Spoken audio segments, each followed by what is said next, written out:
சிவபுராணம் மற்றும் திருவாசகத்தின் பெருமைகளும் பக்தி இலக்கிய வரலாற்றில மாணிக்கவாசகரின் வாழ்வும் அவர் இறைவனுடன் கலந்த அந்த தருணமும் ஈடு இணையற்றது. தில்லையில ஒரு ஆனி மாதம் ஆயில்யம் அன்னிக்கு சிவபெருமான் அந்தணர் வடிவம் தாங்கி திருநீறு பூசி மாணிக்கவாசகர் தங்கியிருந்த மடத்திற்கு வந்தாராம். வந்தவர் மாணிக்கவாசகர் பெருமான் கிட்ட, நீங்க எழுதிய திருவாசகத்தை நீங்க ஒருமுறை சொன்னால் அப்படியே ஓலைச்சுவடிகளில நான் எழுதிக்கிறேன் அப்படின்னு சொன்னாராம்.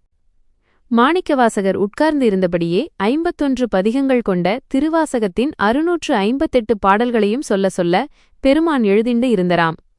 எழுதின திருவாசகம் அடங்கிய அத்தனை ஓலைச்சுவடிகளையும் பெருமான் நடராசர் சன்னதி முன்னாடி வச்சிட்டு மறைஞ்சிட்டாராம்.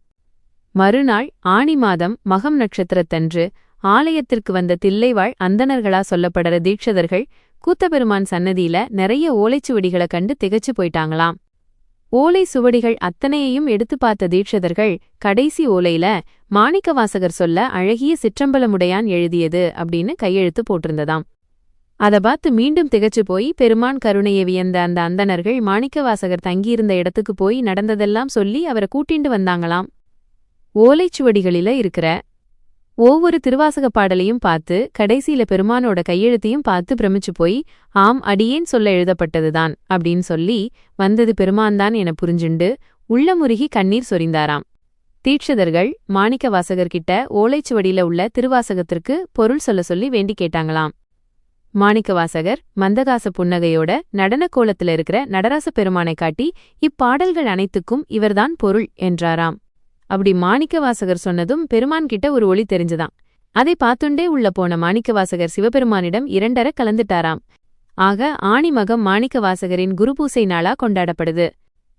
இதுல முதல் சிறப்பு என்னன்னா, நமச்சிவாய என்னும் 5 எழுத்துல திருவாசகத்தின் முதல் பதிகமான சிவபுராணம் தொடங்குவது. சிறப்பு 2, சிவபுராணத்தின் முதல் 6 வரிகள் வாழ்க அப்படின்னு முடியும். சிறப்பு 3 என்னன்னா, அது அடுத்த 5 வரிகளை வெல்க அப்படின்னு முடியும். சிறப்பு 4 என்னன்னா, அடுத்த 8 வரிகள் போற்றி அப்படின்னு முடியும்.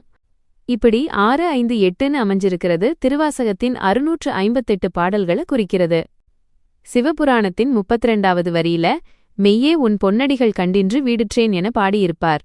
இது மாணிக்கவாசகர் 32 வயசுல முக்தி அடைஞ்சதை சூட்சமமா சொல்றது. திருவாசகத்தின் 18வது வரியான அவன் அருளாலே அவன் தாழ் வணங்கி அப்படின்ற வரிகள் படிக்கிறவங்க எல்லாரோட மனசையும் உருக்குவதா இருக்கும். ரமண மகரிஷி திருவண்ணாமலையில அவரோட தாயார் உடல் நலமில்லாம இருந்த கடைசி நாளில அவர் அம்மா கிட்ட உட்கார்ந்து தொடர்ந்து திருவாசகம் படிச்சாராம். அன்று இரவே அவரோட அண்ணன் முக்தி அடைஞ்சாராம். காஞ்சி மகா பெரியவர்கிட்ட குழந்தை இல்லாத ஒரு தம்பதி வந்து தங்களோட குறைய சொன்னப்போ பெரியவா திருவாசக புத்தகத்தை கொடுத்து ஒரு குறிப்பிட்ட பதிகத்தை தினம் படிக்க சொன்னாராம். அவங்களுக்கு வரிசையா 6 குழந்தைகள் பிறந்ததாம்.